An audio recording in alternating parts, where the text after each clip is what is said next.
Will you sit on the chair? You're a hostage, not a toddler.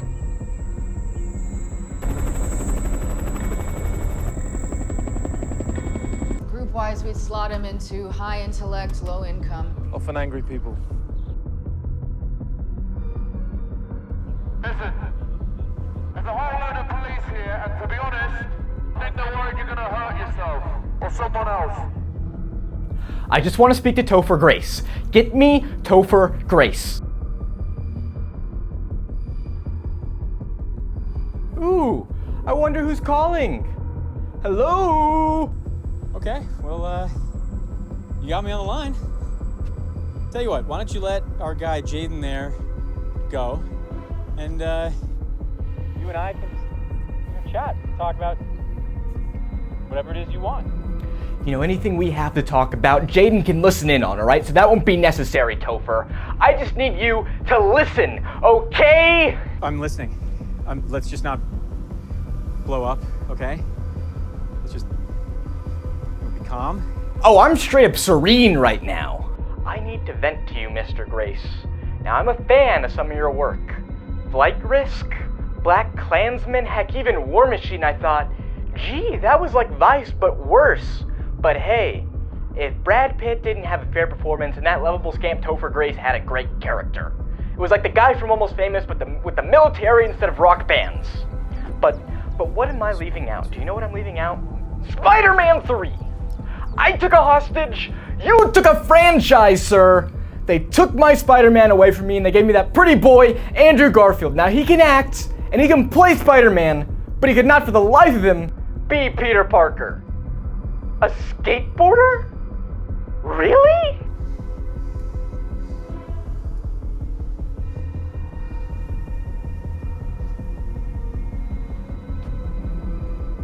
I don't know what to say to you. Okay? That's the truth.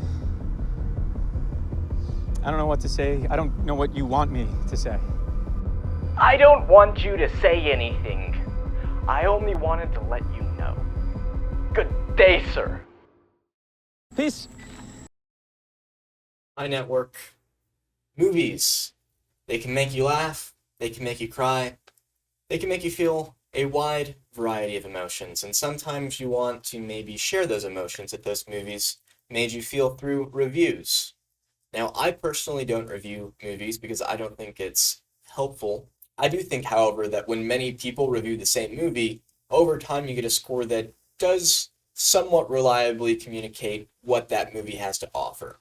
Sometimes this isn't the case, but typically you have an idea. So I wanted to look at movie review data this week and see what I could find when looking at Metacritic, Tomato Meter, the movie database, and IMDb. I first started this project by getting a dataset. So I got this dataset from Kaggle that was IMDb movies from 1920 to 2025, uploaded by Raed Adala. I document in my data log how I pulled the dataset. I then normalized the date format. I normalized the duration, so going from X hours, X minutes to an integer to just represent the whole number of minutes, which I think should be the standard anyways. This also makes it easier to manipulate. I then normalized the IMDb ratings from XK to the actual number, so not just saying 2K reviews, but saying 1,000 reviews, so again, you could manipulate and sort the data. I then imported the following columns into Postgres into a table called movies, and then created a table called 1000_movies with 1,000 most recent movies in that set that met the requirements given in the query. The reason I only used 1,000 movies is because the OMDB API, which I use to retrieve the Rotten Tomatoes scores, only gives you 1,000 free calls a day, and rather than splitting up my calls over several days to get more movies, or paying, which I really didn't want to do, I just settled on 1,000, and I thought this would be enough for this simple analysis.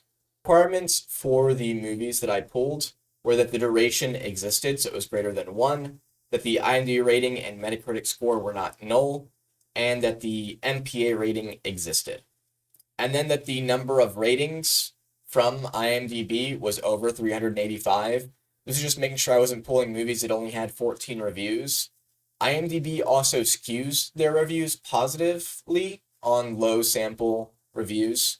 So if one person rates one movie a 0 and that's the only rating, the rating isn't going to be a 0. IMDb tweaks things. So the 385 is just the golden number of the sample size that you want to represent a large population. That's why I picked this number. Looking at the data set and seeing how many entries there were, I could have gone larger, maybe 1,300 or something like that, but this was a fun number for this analysis. Then I ordered the movies by release date, descending, and then limited to the top 1,000. So I have the 1,000 most recent movies that met those requirements. So from that table, 1,000 movies, I exported it from Postgres as a CSV and ran it through the movie ratings retriever using API keys stored in a creds.py file. And then I manually added the 67 missing tomato meter scores and formatted tomato meter scores as integers. Looking at the movie ratings retriever, it's a very simple script. It's just 100 lines of code, counting the comments I have here. This will be available inside the GitHub repository if you want to look in depth, but it's very simple, just retrieving the ratings from the movie database and Rotten Tomatoes and adding it to the data set that already included the Metacritic and IMDb scores. If we were to look at the results in Excel, so some stats that I quickly pulled from here was just looking at the mean, median, standard deviation, minimum, and then maximum. This dataset had data from February 11th, 2022 to August 29th, 2025. So for the visuals that I created, I normalized the ratings for IMDb and the movie database to be out of 100, so just multiplying the scores by 10.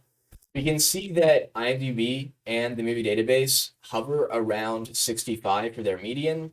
The movie database has the shortest range, and Metacritic skews just a little bit lower to closer to 60 for the median. The tomato meter is a special case in terms of rating, where it's similar to Steam, where you can only thumbs up or thumbs down a movie, and then it aggregates that information into a percentage by the number of people that thumbs it up or thumbs it down.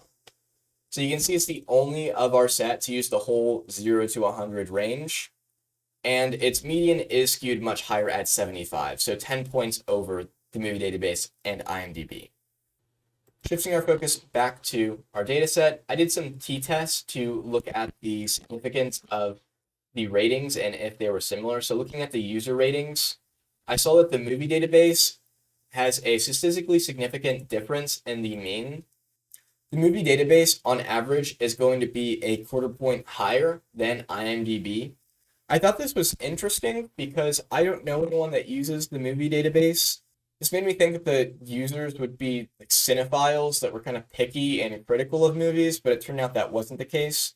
Their scores are generally similar, but they actually skew a little bit higher. Rotten Tomatoes, the average is going to be about 8 points higher than Metacritic. So if you're looking at critic scores, you may want to look at Metacritic, as those are going to be a little more accurate because of how Rotten Tomatoes works. Looking at the ratio between review counts, I didn't have reviewed count data for Metacritic and Rotten Tomatoes, the critic versions, but I did have vote counts for IMDb and the movie database. So we can see the biggest ratio from where IMDb has much greater reviews than the movie database, almost 2,000 times more, is Lal Singh Chaddha, which is Indian Forrest Gump, which I thought was very interesting. This could be telling us that IMDb has a much stronger international following, where more people in India are using it than the movie database, or that a lot of users from IMDb are located in India or watching Indian movies. The median was about 41, which was in between Nimona and Totem, and the minimum was a 0.46, which was for The Life of Chuck. So The Life of Chuck and Death of a Unicorn, which had a 0.9, were the only two movies where the number of votes on the movie database was greater than IMDb.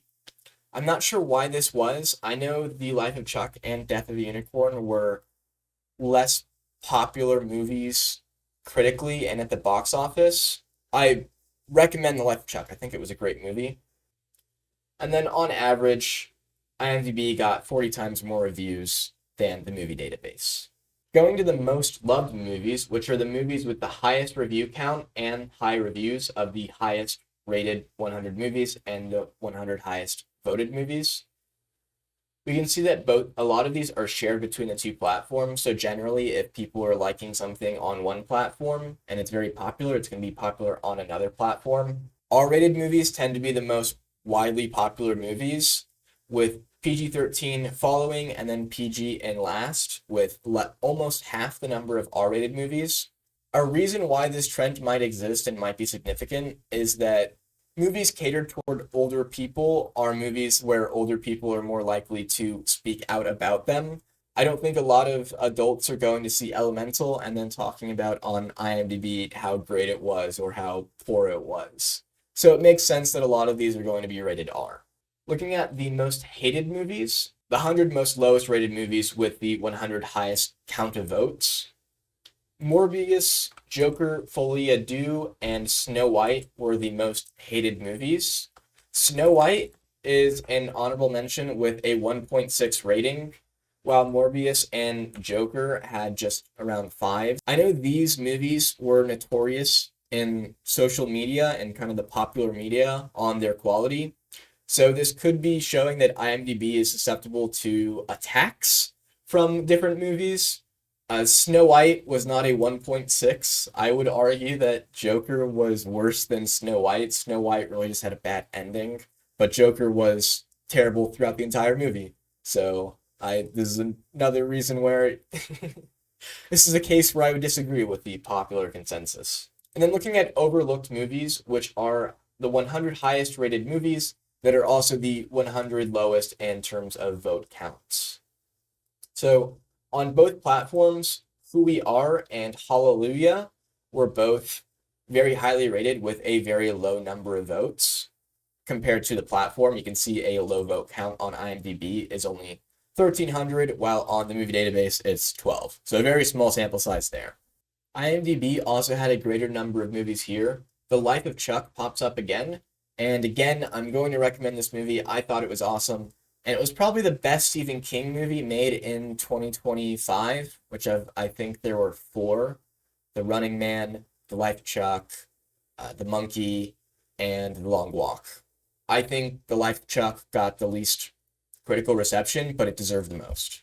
And then the movie database had the one unique movie of Renaissance, a film by Beyonce.